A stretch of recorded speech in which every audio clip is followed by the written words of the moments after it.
கர்த்தருடைய பரிசுத்தமுள்ள நாமத்திற்கு மகிமை உண்டாவதாக. இந்த சின்ன செய்தியின் வேளையிலே நான் உங்களை வாழ்த்துகிறேன். அன்பு தேவனுடைய பிள்ளைகளே, தேவனுடைய வருகை சீக்கிரமாய் இருக்கிறது என்பதை நாம் உணர்ந்து வாழும் பிள்ளைகளாக காணப்பட வேண்டும். 2 பேதுரு 3வது அதிகாரம் 12வது வசனம், தேவனுடைய நாள் சீக்கிரமாய் வரும்படிக்கு மிகுந்த ஆவலோடே காத்திருங்கள்.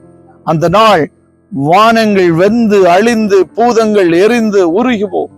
இவ்விதமான காரியங்கள் இந்த நாள் நடைபெற்று கொண்டிருக்கிறது. பூகம்பங்கள், அநேக நாம் கண்டிராத வியாதிகள் பரவி கொண்டிருக்கிறது.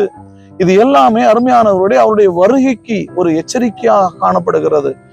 மனிதனிடத்தில் அன்பு குறைந்து போகின்ற ஒரு சூழ்நிலைகள், விதமான காரியங்களை நாம் அறிந்து இவருடைய வருகை அதி சீக்கிரத்தில் இருக்கிறது. ஆண்டவரே, நான் என்ன செய்ய வேண்டும் என்று கேட்டு நம்மை அதற்கென்று ஆயத்தப்படுத்துவோம். அவர் வருவார், அவர் சீக்கிரம் வருவார்.